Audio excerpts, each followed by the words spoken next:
17 বছর পর ভোটের মাঠে খালেদা জিয়া লড়বেন 3টি আসনে। বগুড়া 6-এ তারেক রহমান, 237 আসনে বিএনপির প্রার্থী ঘোষণা।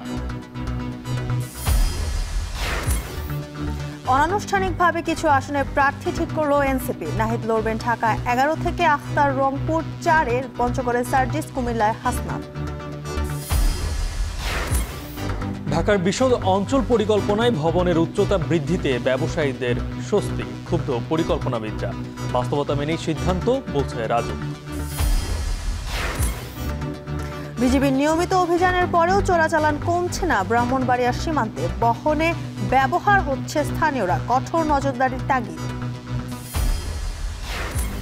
এবং নিউ ইয়র্কের প্রথম মুসলিম মেয়র হবার হাতছানি মামদানির সামনে। কয়েক ঘন্টা পরেই ভোট, 20% এসেও গড়ে দিতে পারে ফল।